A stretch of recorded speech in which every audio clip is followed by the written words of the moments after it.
We need to review just a little bit of Alex and I had an interesting email exchange when he very properly brought up that it's very unclear what anybody can actually bring into play. So, Alex, what was the example that you used in the email? Oh, it was, so say if I wanted time spiders to attack Gordon, because we've already brought up the fact that Aternus might have a problem with Earth's first mind. How would I do that? All right. Well, the options you have are as currently conceived. The options you have are two places. First of all, you're saying that time spiders are nowhere to be found. This is something that you are enjoying in your own head at the moment. Yeah. So you look at whatever scene just occurred, or whatever situation just occurred with some other player. With or without Earth's first mind being there is irrelevant. You're just looking at that situation. And you say, what could come and get him from that situation? And it probably will come off of somebody's sheet from that situation. Seems only to make sense. Or then you look at Gordon's sheet and see on Earth's first mind anything that could properly attack him based on something internal, something off his own sheet. And presumably you are looking for time spiders on his sheet. Well, you don't see any time spiders. And so the only thing you can do then is to say, of all the things on the sheet that would be, kind of appropriate to go after him with, that is to say they're relevant to what just happened or are on his sheet somewhere. Can I pretend there are time spiders in there? After all, I mean, could it be that the what was it? Who are the warriors of time coming to get Earth's first mind? Isn't there somebody out to get him, Gordon? Not pursued by anybody or anything like that? Not on my sheet, but what had in the first session we had him. He was attacked by the helmet, the gems in the helmet, and knocked out of his, but go on. And so so then you would take a look perhaps at the previous situation. And let's say the previous situation had him striding the abyss of time. Well, who's to say there aren't spiders crawling out of the abyss of time? Right. So you could attack him with his striding through the abyss of time ability and just tell us that there are time spiders involved. In other words, each of the abilities is extremely full of opportunity to, color up that way. But on the other hand, there is a hard limit. If nothing in that previous scene connotes monsters out of time in any possible way whatsoever, and you look up and down and left and right and all over his sheet, and there is nothing you can imagine for time spiders to be crawling out of, well, you're shit out of luck. And so the only way that I would suggest is that buying an ability with a hero point is actually extremely cheap. So whenever you want to buy an ability that starts at 13, you just go right ahead. And you would put it on your sheet, of course. But if that had something to do with anything that just happened, that's pretty easy. You would say, I have contacted the time spiders or something like that. And so then you have it. Now you have time spiders. Off you go. That's probably the only way. In other words, you can't just make up stuff whole cloth and throw it in there without following the rules of working off of what just happened and the existing abilities. And in our current construction and the way this kind of story seems to work, you've got a lot of room. It's ridiculous, really. Time spiders does not seem at all weird for any of a dozen abilities. and Exactly. everything, Across, right? if you look across the 4 sheets and look at all the abilities scattered all over them, you're right. I can pull time spiders out of a number of them. But as I said in the email, you can't. For example, there you are having dinner with diamonds, and I decide to attack you with something. If I'm looking for something on the sheet to do it with, I can't just pull time spiders out of something and throw it at you right there. I mean, there's no backstopping that. There's nothing you're doing which has cosmic implications. So, for example, we ask Gordon, what is your character doing? And he says, I am striding the abyss of time. That's what I'm doing. Off I go. And he describes his weird road and everything, which was really disturbing to listen to on the recording, by the way. Okay. A lot of the imagery in the game, for some reason, is really striking when you're listening to everybody talk and see them listening to each other, almost more so than playing, which is really kind of interesting. I mean, it's fun when you're playing, but when you're listening to it, it's not fun in the same way. It's more like, So I had an interesting experience editing these videos.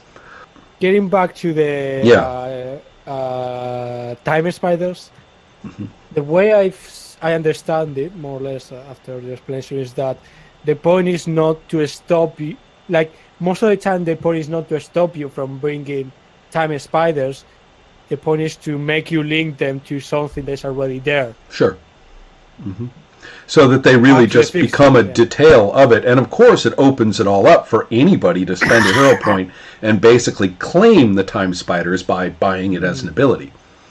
After all, you could put on your sheet, pursued by the time spiders.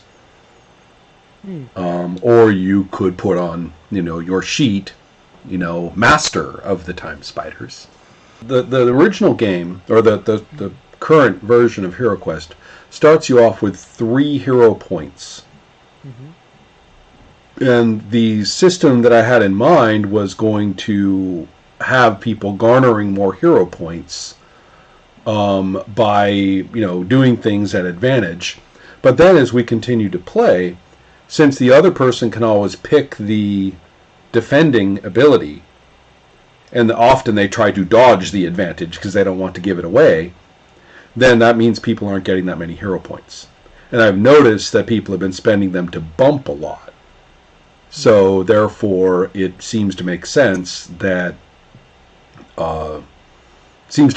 maybe we should start with 3 so people have a couple to spend.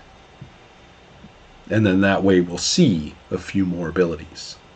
So I'm not sure which part of that equation to change. Should I change the way that people are getting them in play? I do want it to be based on that triangle somehow.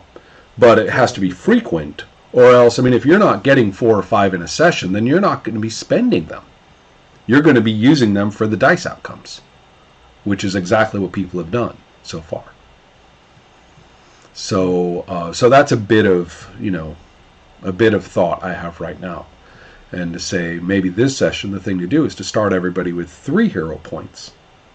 And then see if, given what we just talked about, that we see a bunch of creativity jump into the situation and, time spiders starting to appear on sheets. Especially as abilities get hammered downward by damage, which in my current construction is pretty severe, and I want it to be severe. The ability to make things more interesting by buying them new things in. You lose some things, and then you buy new ones. Seems like a good idea. Also, I'm thinking of restoration.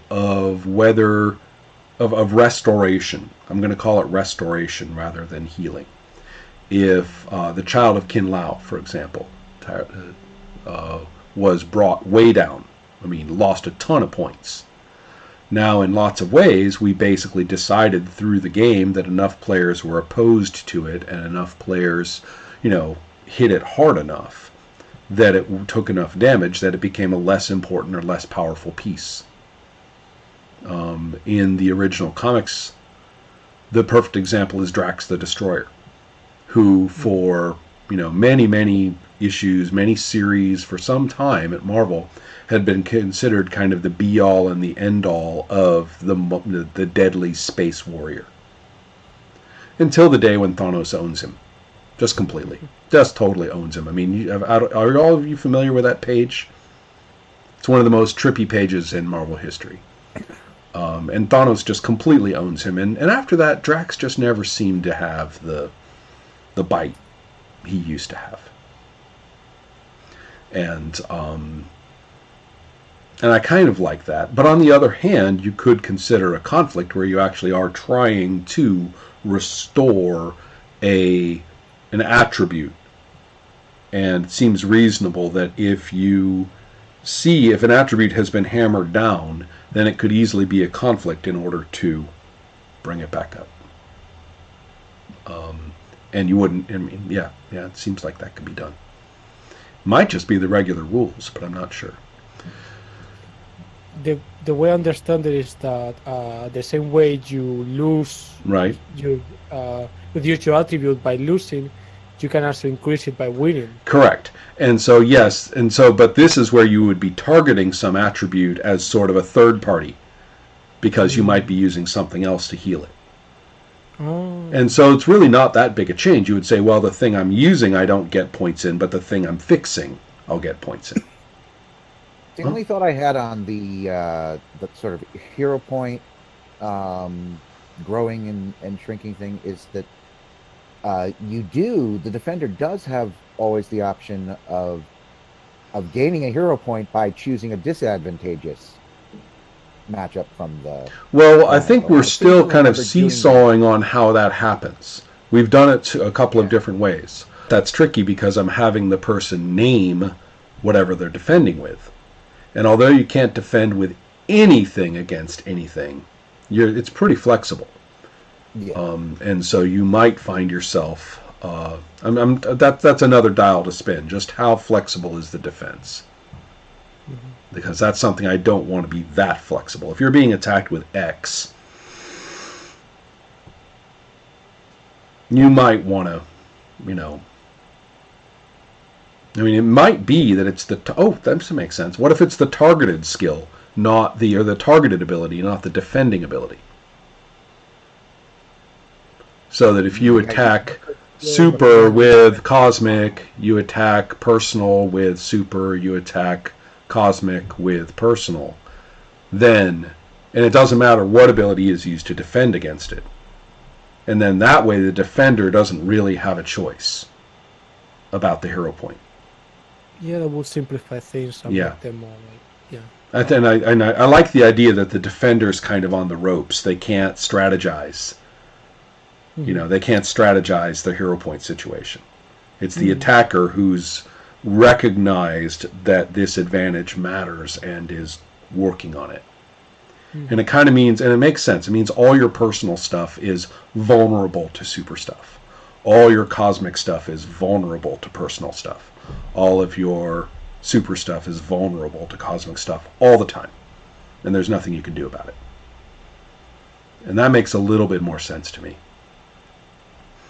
Another issue, and it's interesting that this is different from the original Hero Wars in my experience. I remember the original Hero Wars having much more variable outcomes, and those rules, that matrix really isn't any different. So I'm trying to figure out why it would be like that. The way it's playing right now, we get marginal victories almost every time. Mm-hmm. That was just my experience with the system. Yeah. Over the past 10 years. And then what that means is that it's all done by hero point spending. Yeah, and that's kind of cool, like the way I've experienced that. I hate it. Yeah. In the systems written, the huge problem there is that hero points are they're the only way to bump things up, and they're also massively arbitrary. It just gives you 3. Explain that, Alex. So I think in the system, in HQ HeroQuest 2, as written, you get 3 hero points at the end of the system, at the end of the session, and then you can spend those to bump up, but it doesn't take into account, for example, how many times you roll. If you're playing a game where you roll, say, 20 times a session... Right. It's not worth as much, right. That's true, and our games tended to be very roll heavy, with a lot of rolls in a given scene, a lot of interactions, a lot of outcomes, all the time. And I tend toward that type of play, and that's what I'm kind of thinking of here. That a lot of the action involves a roll in the making or the ramifications of a roll. So the tricky thing for me is that if the dice mostly just middle out to a not very consequential outcome, and the only real way that you get consequential outcomes where people lose a whole bunch and situations change is by having this currency, then why are we bothering with the dice? Why aren't we playing something like Nobilis where it's all just counters and you just bid your counters and that's that? And it is a resource game because the only really meaningful outcomes come from managing this resource anyway. And it's my same issue with Fudge and Fate. Why bother with the dice, and especially in Fate? Why bother with the dice? The dice do nothing but middle out all the time. They're almost built to do it. And then it's all just a matter of, accepting enough compels so that you have enough fate points to make this outcome go your way. And that's supposed to be good. And I'm kind of like, well, no, actually it's kind of ass.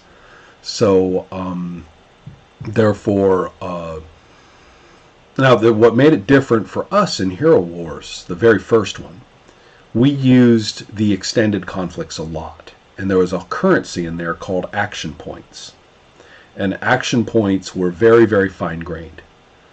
You had a ton. You had 20, 30, 40 action points. And you spent them like a maniac during the many rolls of the extended contest.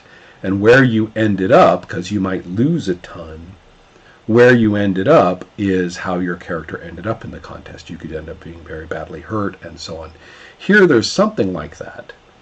But you don't invest in your role with action points the way you do in Hero Wars. Instead, all they are scores of winning and losing, and they're called resolution points.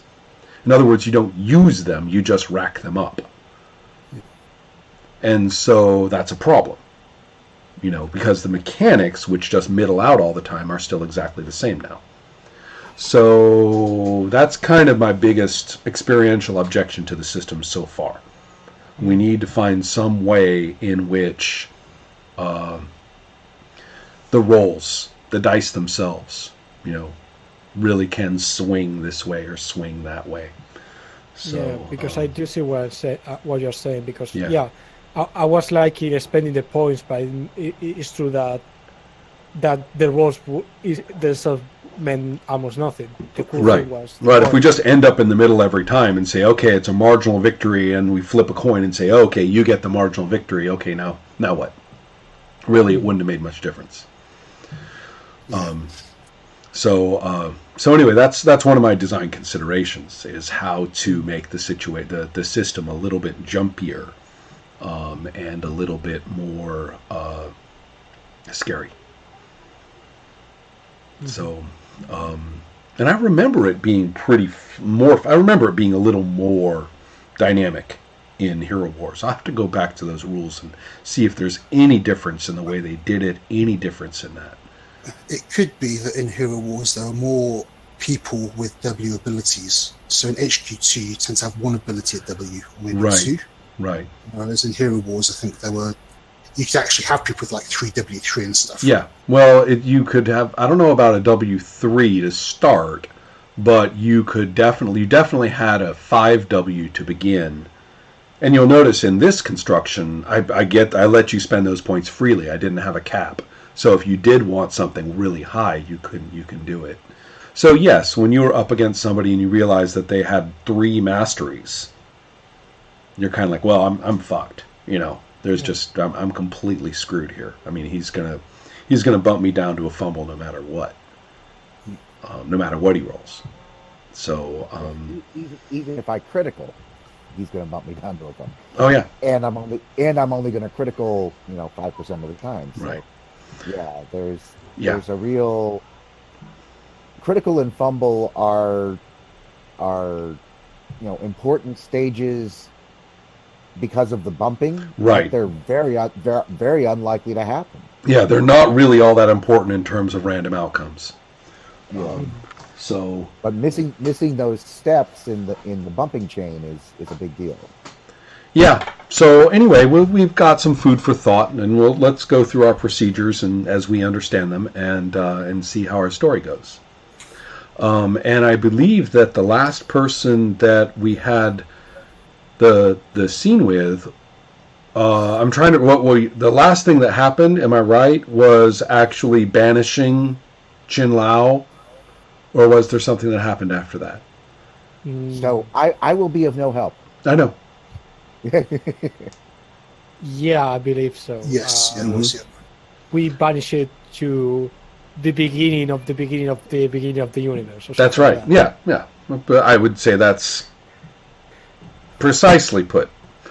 So if we, what's up, Alex? I'm trying to know. There was that conflict was weird because at the end of it, there was an opportunity for me to try and rewrite the whole universe. Oh yeah. And I was like, and then Stu was like, "You'll disappear," and I was like, "Okay, we won't do that then." Okay. But I can't remember exactly what that conflict was. I mean, yeah, it was about how to banish it. Right. So it was either by writing history and erasing it from history at all, or just like keep it logged somewhere. That's right. And Alex was going to ban. It was all for banishing it until he realized that means he wouldn't have any. That he wouldn't be able to do his next album. So he switched sides. Right. So do it for the fans. That's right. So and Alec. I think that Morgan fought against it because it was something on his sheet, and he was kind of like, "Wait a minute, I'm not gonna drama or no drama. These guys are actually gonna erase something on my sheet. That's not gonna happen." So, which is also kind of I kind of like that. So of course he came up with this explanation why you can't do that because of this. That would be terrible. So. But after that, and that was Morgan. Somebody was attacking Morgan, right? They were attacking the child of Chin Lao, and or the Chin Lao rather, the ability of the child of Chin Lao. They were attacking that, and so it was on his sheet that was being targeted. Yeah. So the next in the order after Morgan, I think, is Ahel. Did you get targeted last time? Once, yeah. Yeah. But I think it may have gone maybe. Yeah, it might have gone all the way through. I think everybody got targeted last time. So that means the person who has been targeted less recently is Earth's First Mind. So that would mean that technically it would be Morgan's turn to target Earth's First Mind.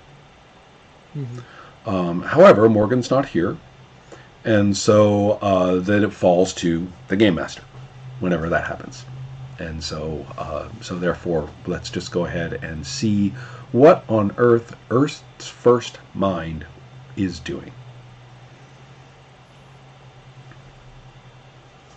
Well, let's see. Earth's First Mind had managed to avert the mutation out of existence of the human race. However... that was happening later in the 22nd century. I couldn't find myself getting that excited about it. However, the cost was the careers and reputations of a group of scientists who were able to create the cure, but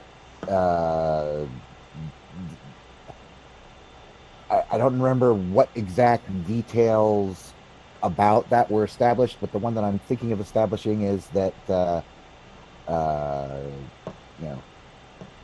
they reversed the mutation And they say it's because they isolated the Silurian genes and excised them from the human DNA pool. But of course, that's outrageous and ridiculous. And, really all they did was find genes that had been mutated as a result of the, nuclear explosions of the late 20th century. And this whole thing about Silurians proves that they are just terrible scientists. And so, Earth's First Mind wants to try and rehabilitate their reputation a little bit. He wants to show, I'm going to assume that he can't actually refute what was established in the previous resolution, but he's going to try and add on top of it that, well, there actually really is a relationship between Silurian DNA and human DNA. It's not what these guys thought it was, but, they could be forgiven for having made that mistake. It's not like they're bad, dishonest, and crazy scientists. They just made an understandable error. I'll go with this if you want. Can I offer some advice? Of course. You can put your character anywhere. If there's any ability on your sheet that you enjoyed making up and we haven't seen in play, do something with it. And last time that you strode through the abyss of time, it was a huge conflict and all full of complications and everything. And there's nothing to say, I strode through the abyss of time and nothing happened this time, and I am here doing this now. See what I mean? We are opening up the first page of a comic book. There is no responsibility here whatsoever to justify how you got here. Or to stick with anything that you were doing. So unless you are really invested in this whole scientist, Silurian DNA in the future thing, unless there's something you really want to do, in which case I suggest you pick an ability that means you're doing it. Right. The continuity, I think, springs from just thinking about what would be bothering Earth's First Mind. If you're simply coming from playing your character, then I certainly cannot object to that. Yeah. Well, but at the same time, the question is, it's not like that's the only thing that's going to matter to him. Yeah,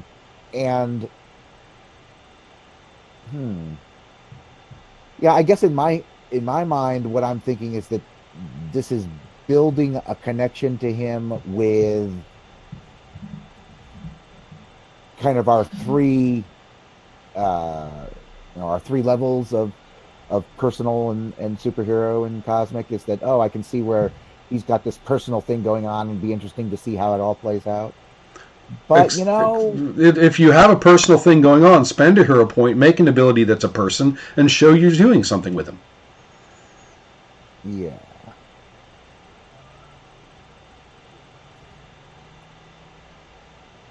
Well, okay, let's go ahead and try that. Let's go ahead and try that with this idea and just have him spend a hero point to get... Or you could go crazy. You already have this scientist from the 20th century on your sheet. Mm-hmm. Open a cryogenic tank.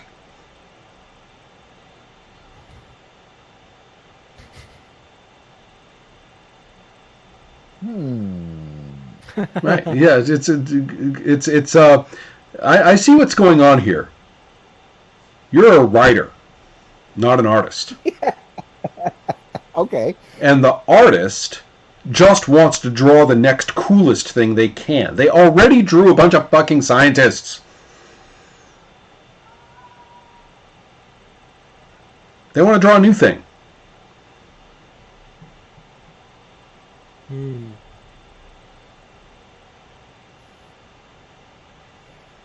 All right, well, we'll do something completely different and far more... And if you want to get personal, because we haven't seen much personal from the Silurian yet, you go right ahead. No, I'm gonna go the other way. And what he is doing right now is he is currently, as I understand it, still trapped in the 20th century. So he can't actually stride the abyss of time and get away from here. But he has. I am going to go back through these videos, and every single time you come up with an excuse why you can't do something that nobody has imposed upon you and the rules don't impose on you at all, I'm going to put another little tick mark right next to your head on the recording. And there's going to be like a little graphic of all these little tick marks arriving next to you, and I'm like, look at Gordon do that. Continuity ticks. Yeah. That would be. Yeah, that would be interesting. Yeah, because I don't know. That one in particular. I mean, that's where I took damage, and so I thought it was somebody else told me. Well, if there was a victory that hit you and said you're trapped here, that's fine. But it's and so a conflict to get out is fine. But you can use whatever you want to get out of it. Right.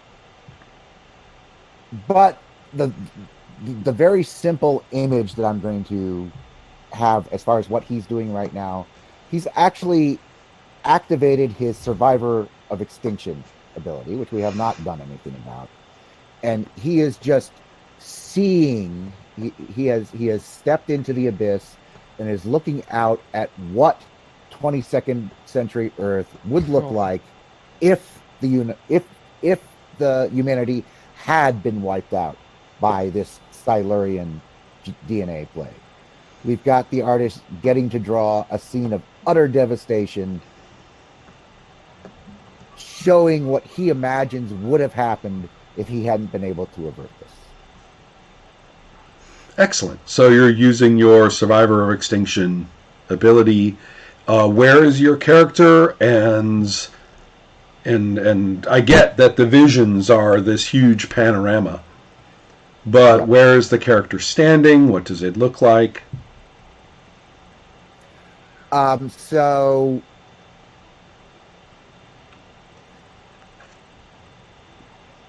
he was probably still wrapping up. He was in somebody's lab, wrapping up all the details of making sure that this was going to work. He has, kind of stepped through a doorway out of that lab, out into the hallway to figure out what he's going to do next. And that doorway has become a overlook, almost like a balcony overlooking a grand central square of a major city of the 22nd century, where he sees the corpses and the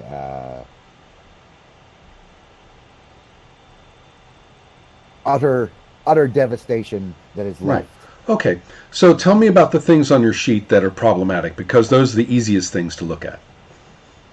Right, and so his problems are his... And I can't think of anything in the previous scene that would come and get you specifically. Yeah, he has his vast knowledge, but it's hard for him to remember. Right. He's relatable, but he's alien. And he's got... he's empathetic, but annoyed with and annoying to larger groups. Oh, well, that's perfectly good. I like that one I think the last one is perfect. I think that the security services of the 22nd century, which are activated by the collective unconscious of the populace in a given area. So therefore, they literally are the will of the people. Very democratic. I mean, after all, what's wrong with bigotry as long as everybody agrees, right? That's democracy. And so, yes, you are an unwanted being. Clearly, you remember, the reputation of the scientists was shattered because of you and all this kind of stuff. And so, yes, in fact, all the scientists and you are going to be expunged for the good of the collective and of society. The way that this is happening, of course, is all of these little globes with floating hands next to them are going to appear, and while some of them explain exactly what the problem is in reasonable language, the others are going to fire darts two. And they are affecting your, let's see, what ability would be targeted?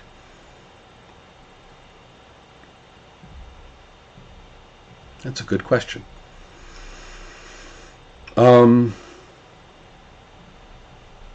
normally, do they have to target the... No, they don't have to target the one that I'm using. No. They can target anything on your sheet. Yeah. So I'm going to target... Can someone call up... Gordon, call up your sheet. And Yeah, I've got it. So, I've got Servant of Sentience and Cosmic. I've got Strides the Abyss of Time and, of course, Survivor of Extinction. For Super, I've got Reads Memories, Not Thoughts, Vast Knowledge, but Hard to Recall, Terrifying Visage. I've got Trigger or Remove Memory, and I've got a Manifested Body. And then Personal, I've got... I think your manifested body is under attack. I was looking for something that involved some kind of physicality, and there you are. Yeah. Your manifested body is going to be destroyed by this effect, by these things, by the fact that people don't like you in large groups. So that is a personal thing attacking my superness. Which means means you have the advantage. You get a hero point. Whee! Right. And I actually, in this case, it would be a stretch to defend with anything else but my manifested body. Gordon, I don't know if it's a stretch or not. Name it, and the GM will say so.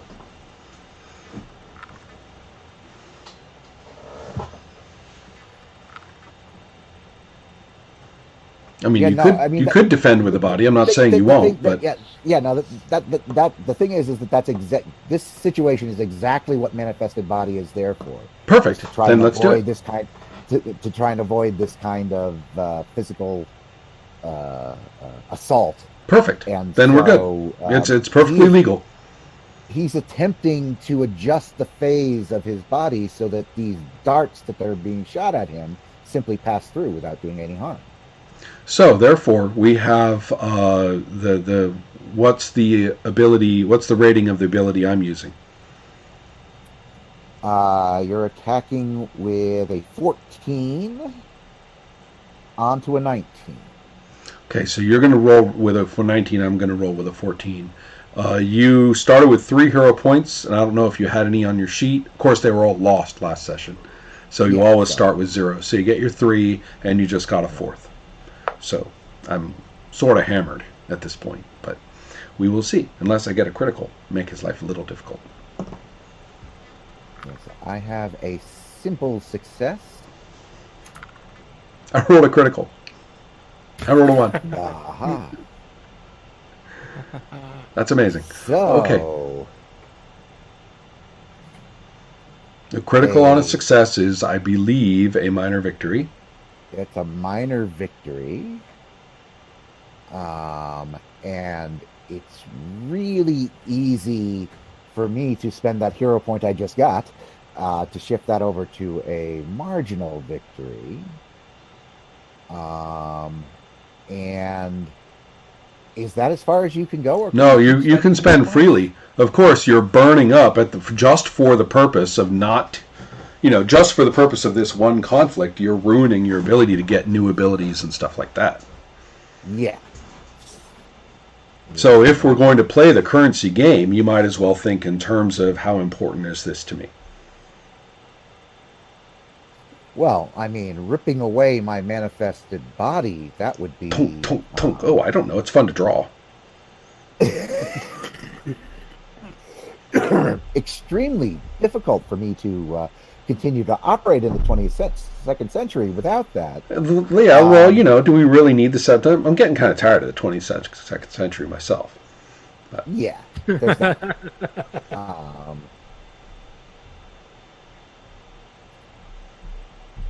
And in fact, you're making it a less and less enjoyable place to be all the time.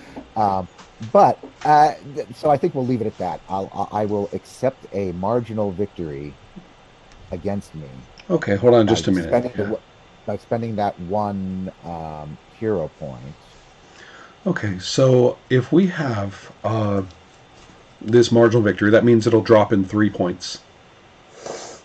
And that you, since it's only marginal, it means that you are barely killed.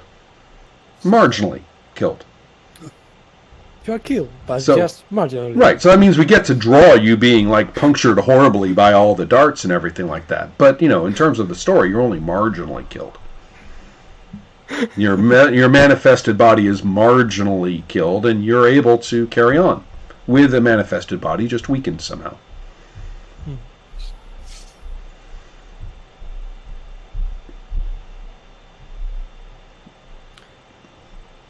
So how does it look, the panel? Oh, well, look, all the darts like tear into him, and it's all very dreadful and all the rest of it. Regardless, you're able to manifest your body in a place of safety.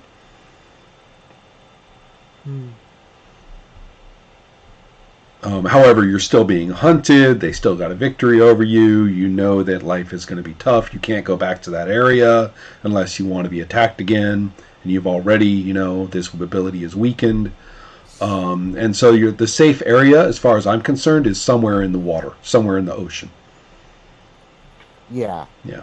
So you're able to manifest in the ocean. But the fact is that, you know, now you're in more difficult circumstances. It is now up to you to say, well, I've got more to do here.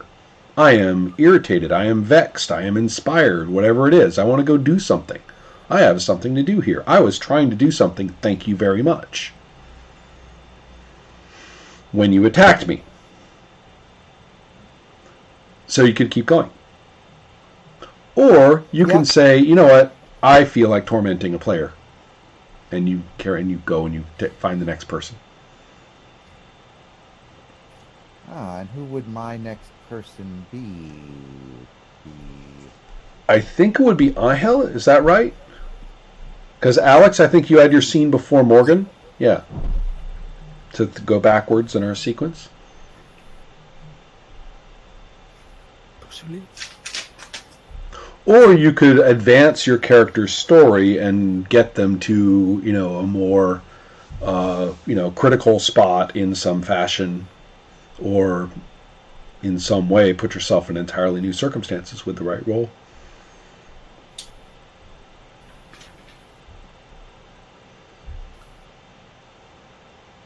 Well, let's see. Having had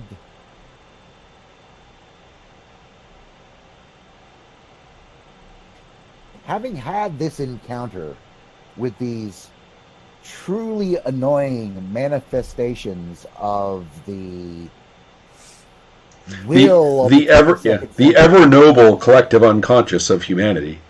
Yes, the ever noble collective conscious of humanity, and having just been in the presence of a absolutely terrifying extinction scene. Yeah, and you saved them all too, the sons of bitches. Exactly. And so this is a situation where if we had the bring two abilities into play, I might try and do something like that. Basically, he wants to expose his terrifying visage to the collective unconscious that sent these things out to kill him, and kind of put them into their place a little bit, revealing himself as as the servant of sentience that he is, and that it is not their place to smack him down like that. Holy fuck! Even killed, he does not take that kind of interference lightly. So how are you going to visage like this whole district of I mean, are you going to appear in the sky? I mean, that's a hell of a visage. So And that's actually a bit cosmic for a purpose. This is a superpower, so you're going to have to actually use it in a slightly more, Yeah. slightly more down to earth way. Slightly. I think there has to be a physical facility of some kind that enables these globes of these collective unconscious police to do what they do, and it is, of course, on a seashore, and so a giant wave is beginning to build, taking the shape of this, Silurian era cephalopod with its ugly shell and trailing tentacles that is going to sweep in and just flood that facility so it is no longer functional. Nice. Okay. Now this brings us to sort of an interesting. One. Oh, Yeah.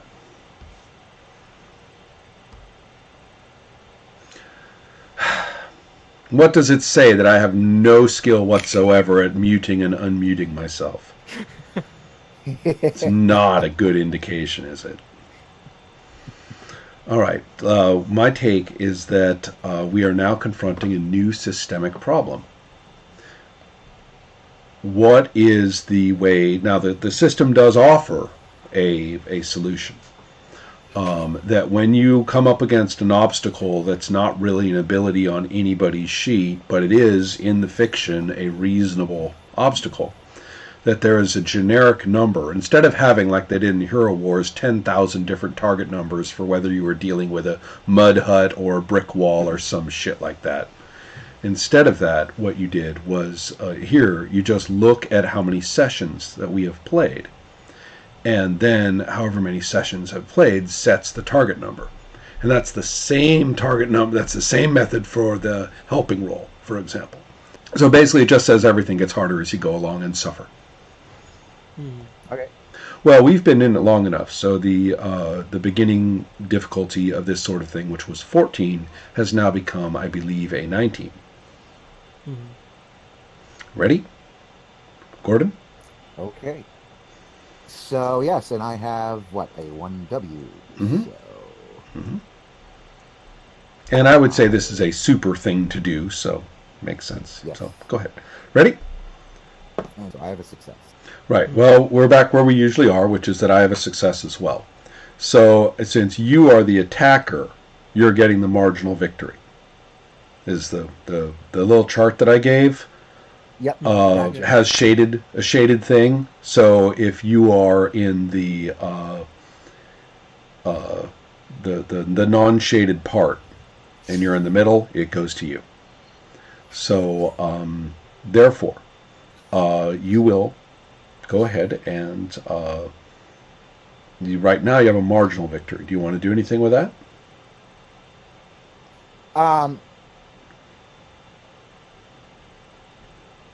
Basically, it's whether you want your visage to go up by 3 or to go up by 6. Gotcha. Which is a matter of just how much permanent alteration you want to make to this thing. If you want to make a complete victory, then you have eradicated the collective unconscious policing system for the 22nd century for good. The snowball effect of this event will do it. I would actually go from a marginal to a minor, right?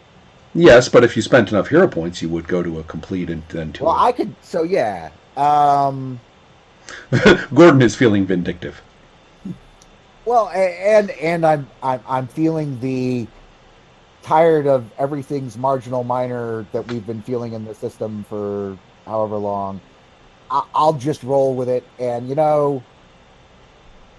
that's just like almost worse than letting the human race go extinct would allow it to be dominated by fuckers like these things. So we'll go ahead and spend 2 hero points and go all the way to a minor victory. To a major victory. To a major victory, to wipe these things off the 22nd century. Well, the complete victory would completely eradicate them. That would take one more. But a major victory puts them completely, shatters their power. And I'm going to say, as the narrator, that now you are in charge of all the policing planet-wide. You have completely commandeered and mentally dominated and are now completely in charge of this entire system. Well, that's a oh shit situation. It is, however, yeah, sure. a major victory. Yep, it's definitely a major victory. Let's not drain all my hero points to go to a total victory or whatever, the complete victory. So we'll hold it there, and now Earth's First Mind is left with, wait, I'm in charge? That's not what I was looking for either.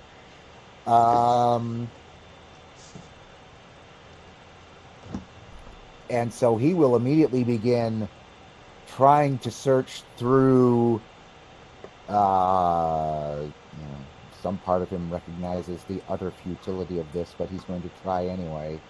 Search through his vast knowledge to establish, okay, if I'm in charge, what system will I use? It's opposed by itself, because you have this great memory, except that it's confused. So, yeah. So what's the ability? It's vast knowledge, 18. But 18, all right. Yeah. And so we just roll against each other. Mm-hmm. Let's see. Ooh, I am just barely successful. Yeah, I'm successful too. So again, here we are, and you have a marginal victory. Which in this case will mean that it looks as though you kind of remember enough, but you're going to be guessing a lot, so the precise outcome is not going to be under your control. Right. You could end up with all kinds of interesting social systems arising out of this if you're not careful. In fact, the way the rolls come out means by definition you're not going to be careful.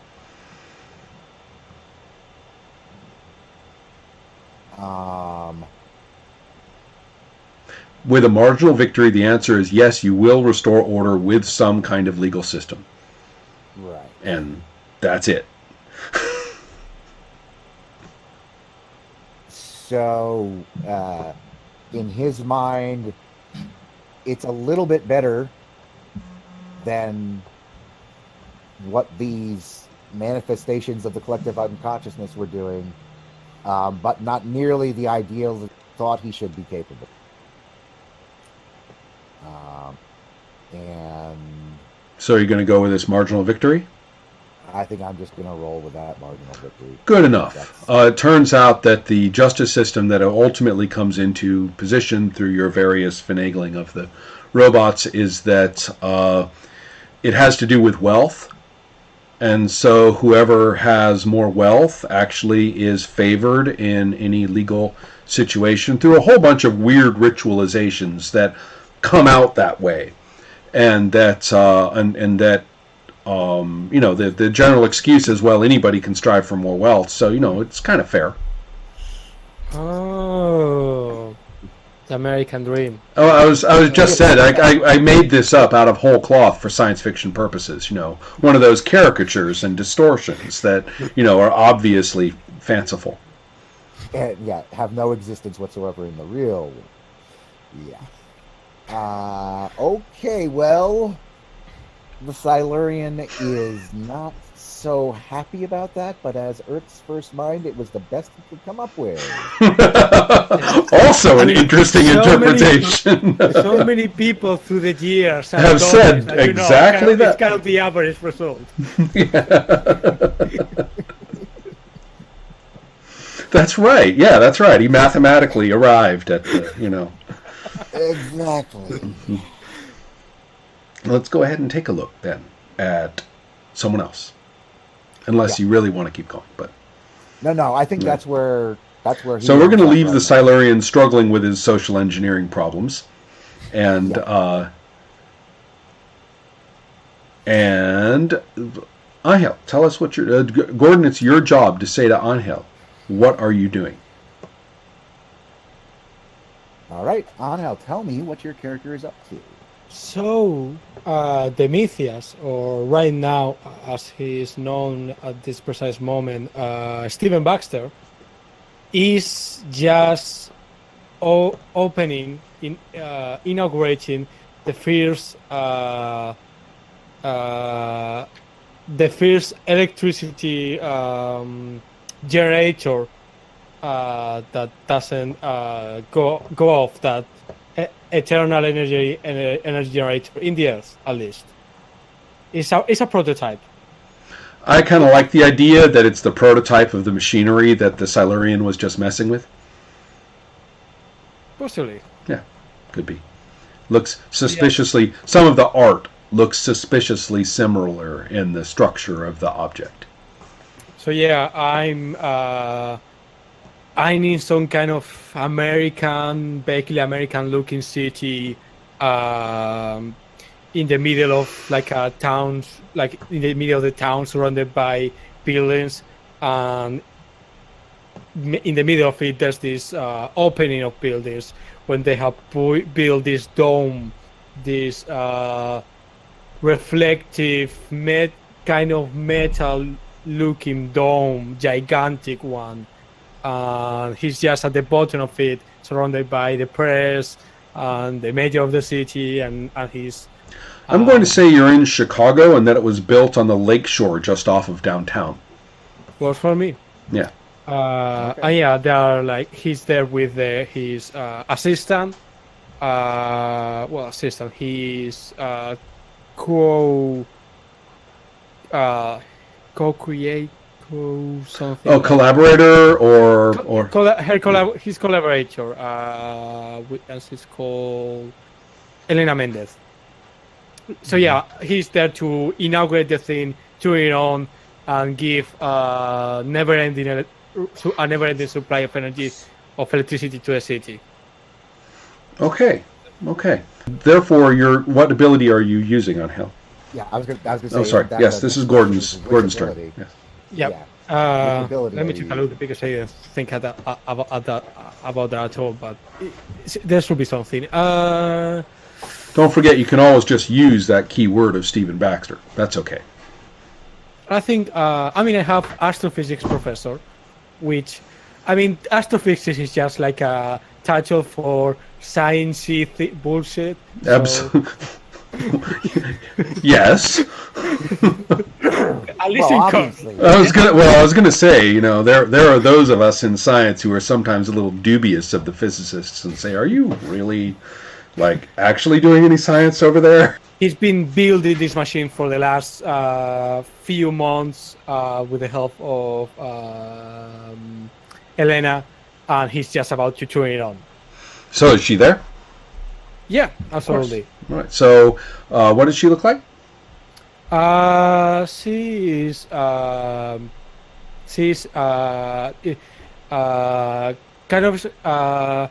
of small, with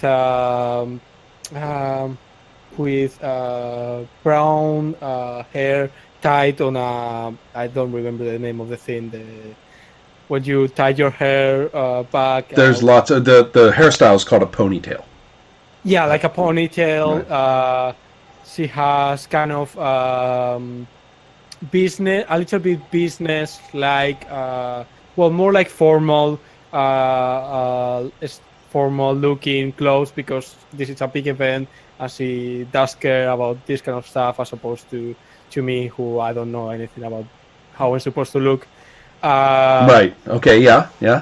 And she's very much the one who is actually professional about this and is doing things in the proper way. Is talking to the press. I imagine that your sort of bumbly or disconnected professor act is probably going over pretty well too, though, because people expect it. So yeah. they have this idea of, oh yeah, he's the genius behind all this, which not like really like I did my half of it, but yeah, I look the typical misunderstood genius. Right. Gotcha. Okay, so there we are. Then we have Gordon. Attack something. I have a link for my character sheet that you can see. And I also wanted to say too that Gordon, you can also do you have the fun of the future to play with. You can have anything from the future that you were just in have some sort of, effect retroactively on what he's doing, or maybe what he's doing with the machine. Whatever. You know what to do, right? You can chat, in which case you could do something off of your sheet that's relevant too. But yeah, on the chat I let you the link to my cutter sheet. Yeah, I think I found that in an older email, and so I've got it. Cool. I want to try and resist over continuity here, but now that I've criticized you, I do want to use fascinated by humanity, but he doesn't know how to save them. Cool. As what's attacking you now. Yeah, that's one of my problematic ones. So wait, that's a quality of the Silurians, though, and so that somehow that's attack. No, that's mine. Oh, right, that one. Right. Oh, yeah. And unbeknownst to you, and we have the two non-human characters who are reasonably, sympathetic toward humanity, but just don't get along with them well at all. Exactly. Yeah. There's just I get along fine. I just like they're weird, man. They're weird. We'll see how well you get along. Yeah, that's true. But yeah, that makes total sense. Okay, so that's what's attacking you, correct? And so, correct. Gordon, you're also going to pick what it's targeting. And let's see, that's a personal quality that you're using to attack with? Yes. Okay, so if you really wanted to be nasty, you would attack something cosmic. Yeah. And considering what he's working with at the moment, it's there to be done. So I'm for sure using some kind of alien technology. You're messing with things that were not meant to be messed with. You're disrupting the very fabric of, the thing. Humanity should not be able to use this kind of technology in at least like 3 million years. So, yeah. And I know it's possible to use the base ability as the attacker. Can I attack just Demetrius, last survival of the Primers? Yeah. He's attacking one of your keywords. Yeah, just attack the keyword directly. How are you doing that? Like, how does that manifest? Yes. With fascinated by anybody but doesn't know how to save him. That's pretty easy. Basically, he's going to electrocute you. I mean, how hard is that? You have not realized that if humanity, or in this case, just the people who are running the power systems, aren't careful, this energy can in fact disrupt your existence and render you damaged. This power you have created can be... So what are you going to defend yourself with? You can stick with the astrophysics if you want. Gordon, get a hero point. Yep. Oh, that's right, because I'm... It's kind of interesting that the hero points confer directly to the players regardless of whose sheet is being used for the ability. And I kind of like that. It's not canonical Hero War or Hero Quest at all, but it's a neat thing. I do like that it comes to me. In some ways, it makes it Well, I don't know how it ends up impacting the likelihood or not likelihood of spending it on this exact conflict, but it seems useful that it disconnects it a bit from what's going on right now. Mm-hmm. Yeah. So if they are trying to use my own technology against me, I mean, if you want to play with the best, I'm going to go with being of pure energy. Like, they don't know what they're messing up. Now, remember, I don't think anything is literally attacking you in an intentional way, right, Gordon? Or are they? Or is this just the outcome of forces that are causing trouble? Well, so in my willingness to let a little bit of overcontinuity stretch in, it's possible that what's behind all this is that this same technology is, as you said, what allowed these defenders of humanity to have the power that they have. And so you would be in the way in the 20th century if you were around. So in a sense, I think they're trying to make it look like an accident, but there is some malice behind it. Yeah. Okay. Yeah, like something is using this. Okay. Sure. You've fulfilled your useful role in bringing this into existence. Now you're a problem. We're going to try and get rid of you. All right. So what's the value of the ability that you're using, Gordon? I'm using an 18. And Angel? Being of pure energy is 2W. Okay. Go ahead and roll. That's right. Go ahead and roll. And poor Angel has to suffer through what this even means, and so we'll just look at your number on your die and tell you. So roll. What did you roll? I rolled 18. Okay, it's a success. Gordon. Cool. And I of course am also at a success. So we have a success on success. Gordon has a marginal victory over Angel at this time.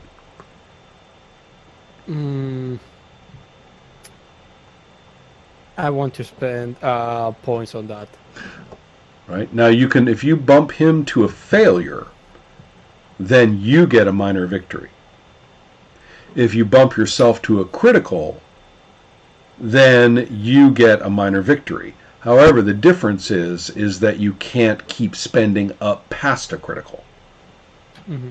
So, for example, you get to spend as many hero points as you want once.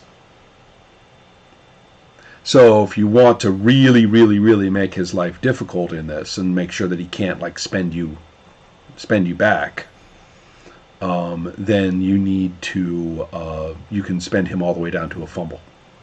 Yeah, that's probably what I'm going to do with 2 hero points, right? Right. Mm-hmm. And so Gordon has to decide whether he wants to climb back out of this hole by spending a ton of hero points or not.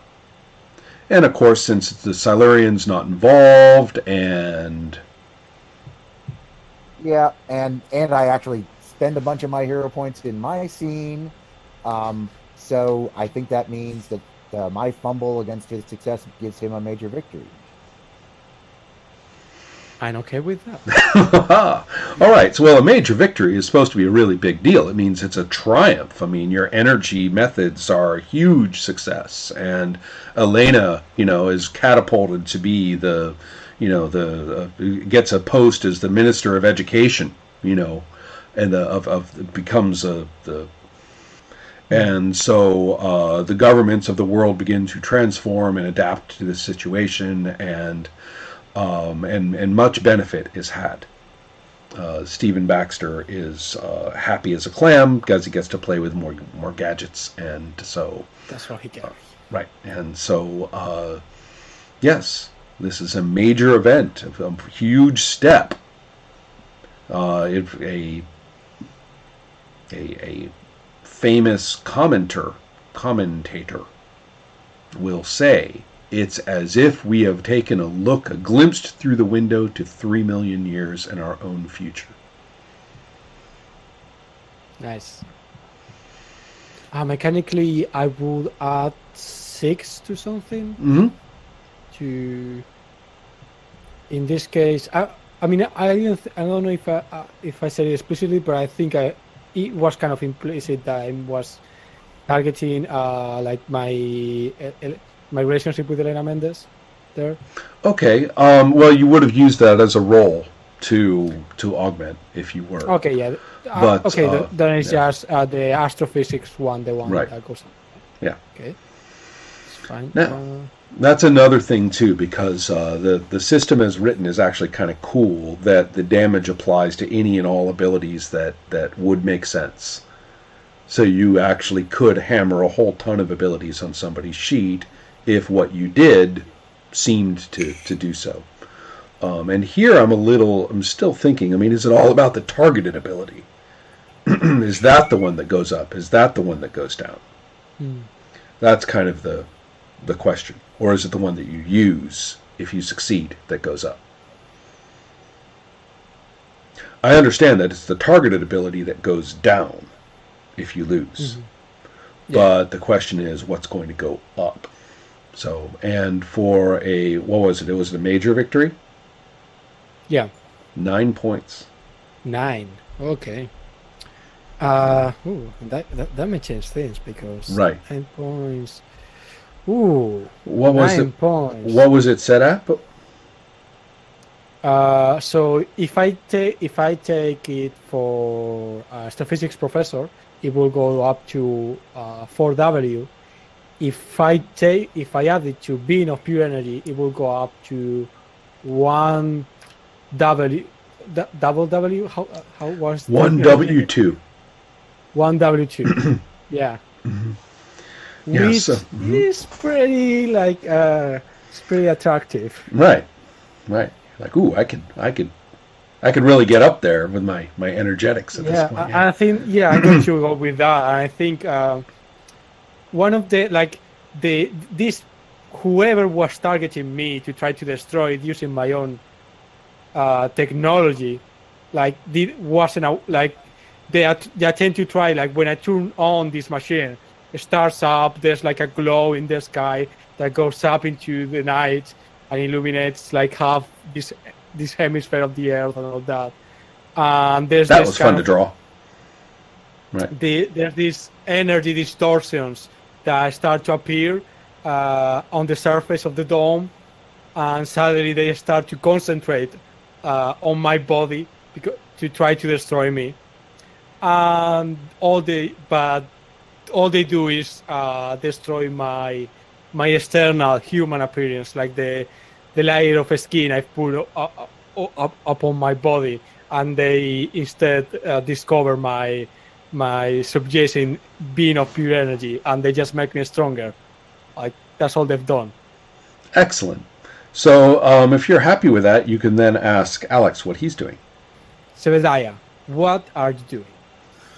Okay, there's a star floating in the galaxy, burning green and blue. And I think a solar flare comes from it. And Whatever Zebediah- happened to your nice dinners and restaurants?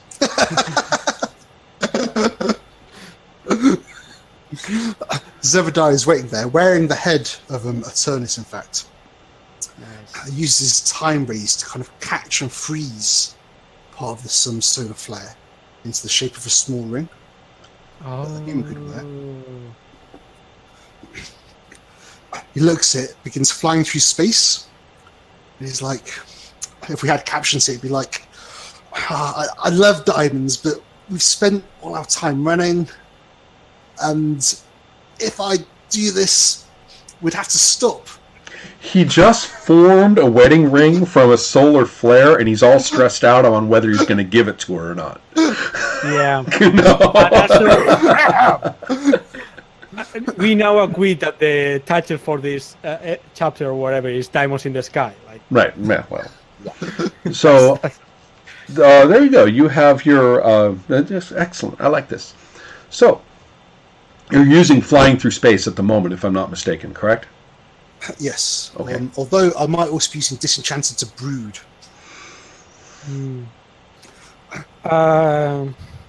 So I'm looking at the whole galaxy, and I'm like, He's disenchanted again. Damn it! That's obviously what he's doing. Okay. You used your thing, and then you used the other thing, and now you're disenchanted. We get it. You know, there's a great there's a great cartoon by Matt Groening called The 9 Types of Girlfriends. It's all the way back from the 80s, and the middle one is Ms. Vaguely Dissatisfied, and she's and she's musing over whether she should change her job or her hair color or, you know, this or that. And I think that the I'm trying to remember what the I think that the oh yes, the advantage was that she's easily soothed. But the disadvantage was even more easily perturbed. So, I'm beginning to think that Zebediah is our Ms. Vaguely Dissatisfied kind of guy. Yeah. I mean, so you're using your fly through space, right? No. Now he's using Disenchanted. Oh, Disenchanted. All the stars of the galaxy, they're home to somebody, and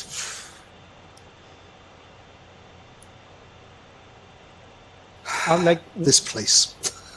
It's fantastic. This is just like Adam Warlock, you know, being drawn against the most staggering possible vistas, and he's sitting there going, you know, I'm just kind of wondering about my place in things. And you're kind of like, Adam, you're sitting in front of a galaxy. That's your place in things, for God's sake. You know, it's not hard.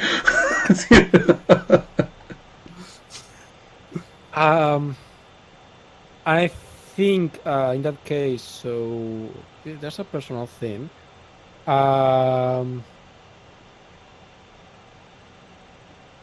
But you can attack whatever you want, of course. Yeah. I'm going to use like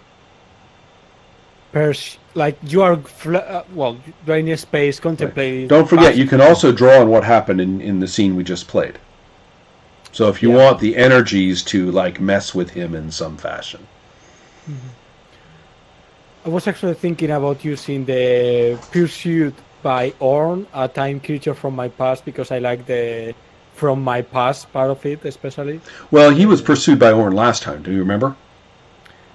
Remember, it was his actually. I mean, he can still be pursued by him. But remember, do you remember what Orn was? Yeah. Yeah. It was his boring normal self that he could have become. Oh. Right. Yeah, Gordon, I upset Alex greatly with that one. Oh, okay. Oh no, He felt very strongly about rolling his dice during that conflict. I think I'm going to use fly through space, because you could just do that, like fly away and never come back and leave all of this behind. Like you are non-attacking. I mean, against diamonds, attacking diamonds. Like wow, that's brutal. Okay, so this is a very internal conflict. You could just sort of put diamonds out of your mind in a sort of, I have this ring that I'll give to her one day. I just happen not to be doing it right now while I fly off. Yeah. Right.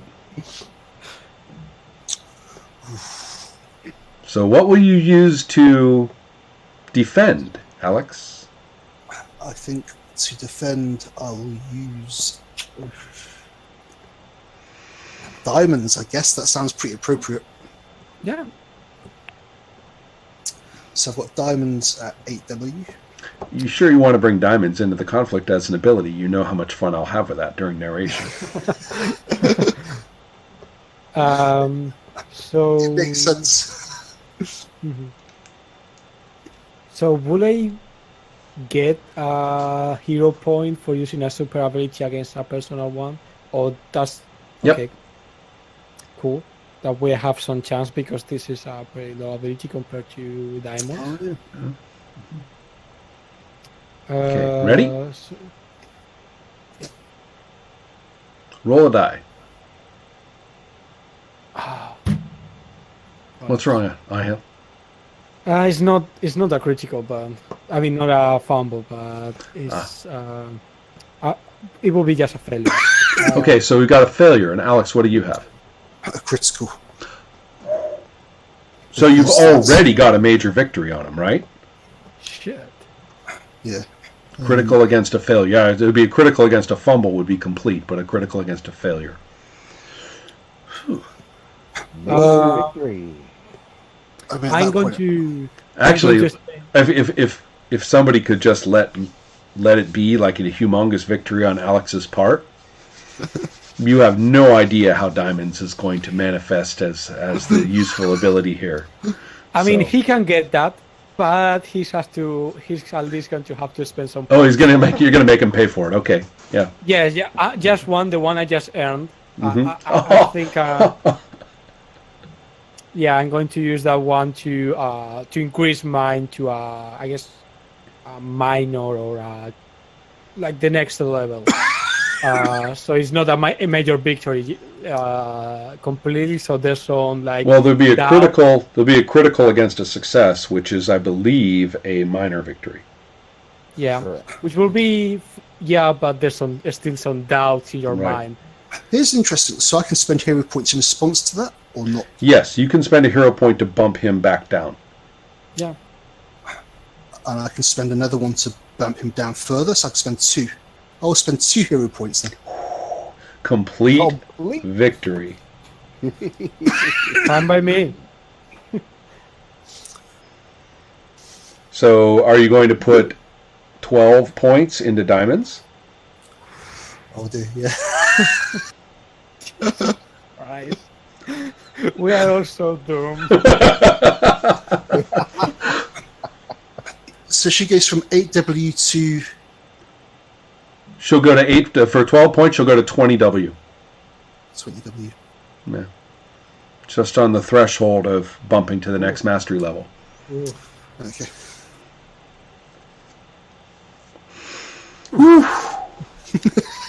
What happens? Oh man, what happens? It's just goddess action, is what it is, and considering that this was an internal decision, I don't want Diamonds to sort of appear and make the decision for you, right? This is something you decide to do. Is it right to assume that you would stop and say, wait, where am I going? Yeah. Where am I going except to her?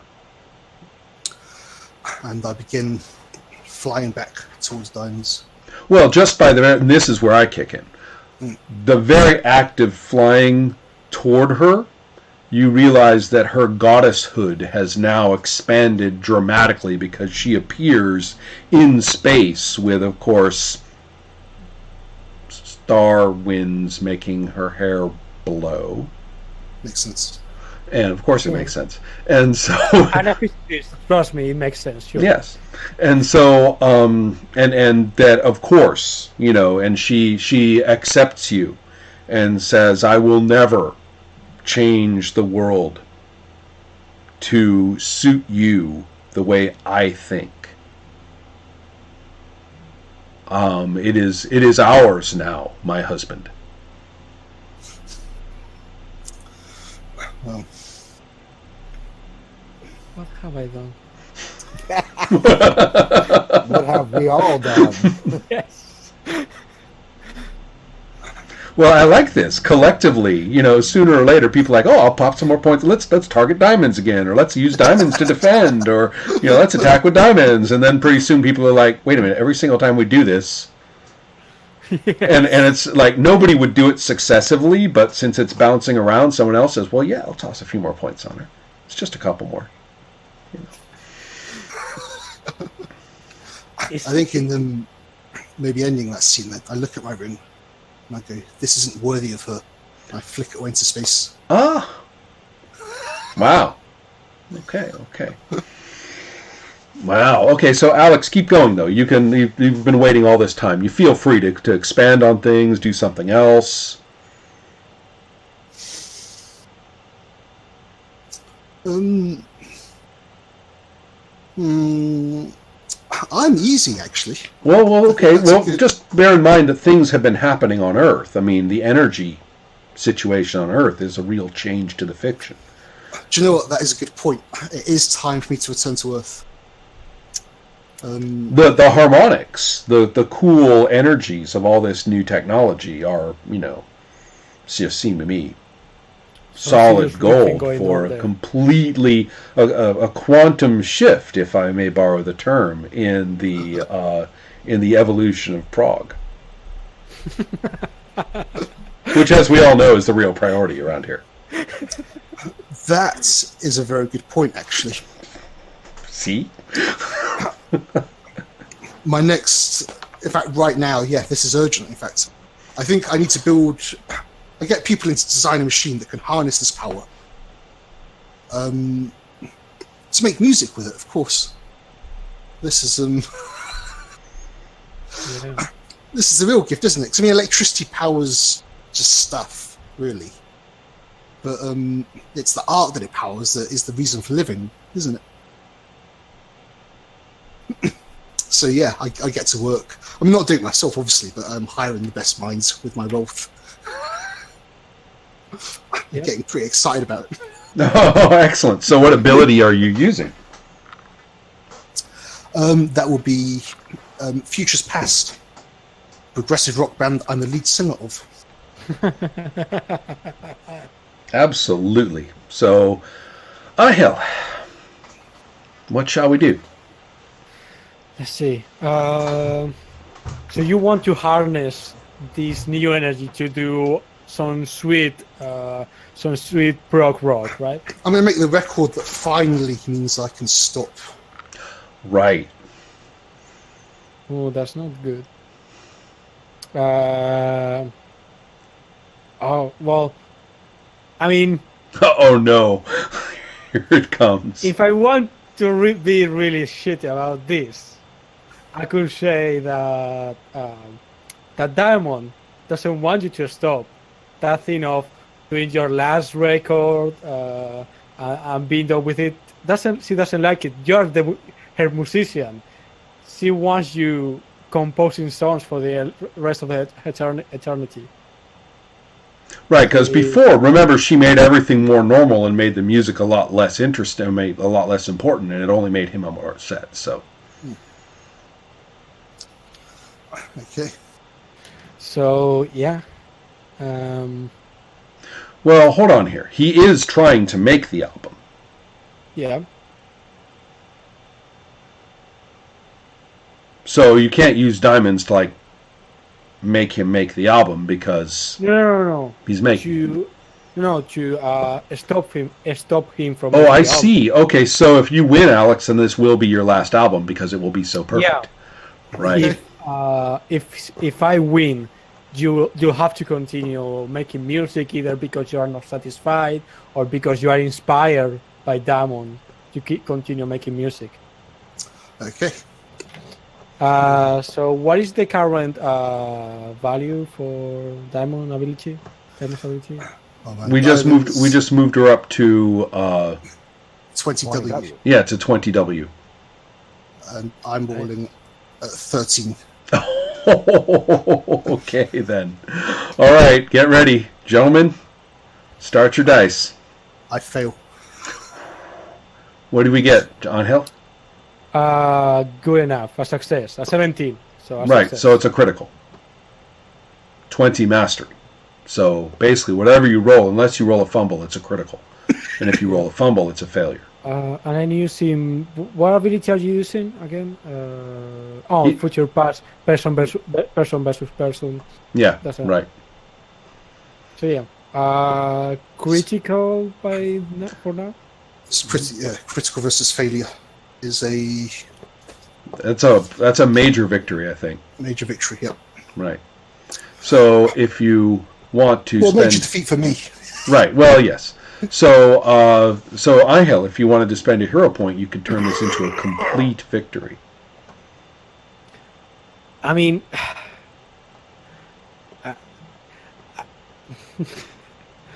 I'm just. This is getting out of control, but yeah, sure. Excellent. So here's the interesting thing. That's my last one. Do we want to put the points into diamonds, or do we want to put the points into futures past? It seems more reasonable that it goes into futures past. Yeah. Much tempting as it is to suddenly give her 12 more points, but still. Yeah. It is tempting, but I think I did enough for that. Yeah, well, given that the outcome is you're not getting away from music anytime soon. Right. I mean, it seems that the Makes no music, it really does. And the album is the actual piece of fiction that we're working with here. But I think what it is I have a great way to narrate this. The album is fantastic, and you have totally talked up everything about how this is it. You're finally done. The coda to the work, right? The whole thing, the whole works, and everybody's into it. Everyone's like, wow, they can see how this is the completion. This is like the final note of the grand symphony of the birth of the new Prague and everything. Just everybody's into it. Diamonds is into it. She's supportive, remember? She doesn't want to mess with you. In fact, her whole role in this conflict, all through the cutting of this album, is completely supportive. And after the humongous party at the end of it all, which is just idyllic because it's the last time and it's just like bittersweet and everything and just amazing, and the band members are saying to each other, this was amazing, I'm so sad that it's over, but all of a sudden new roads are exploding in all these different directions for all of us, and so maybe this is the best and all that kind of thing. And so, of course you do, and you go to bed at peace, and it's wonderful, and the sweetness of the union with your goddess is cosmic and super and personal all at once. And I mean, this is fantastic, except that you wake up in the middle of the night, and guess what you have? An idea.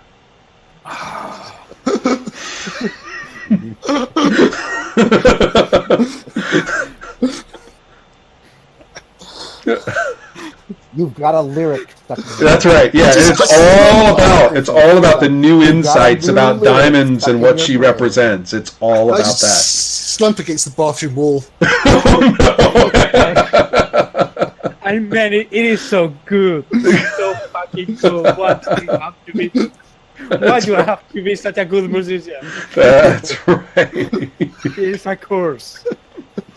So, but that does give us, I believe, let's see, 3 for a marginal, 6 for a minor, 9 for a major, and 12 for a complete. So that's 12 points to Futures Past, which was at 13, which now makes it 5 mastery. Yep. Nice. Yeah, now Futures Past is, on the table, right? It's for these for things. Cool. All right. Well, guys, I think that's enough for tonight. But I think I think it's starting to work. All right, folks. I will see you later. Okay. Wish me luck on what, and see where I'm at 24 hours from now. Take care, everybody. You're right. Right.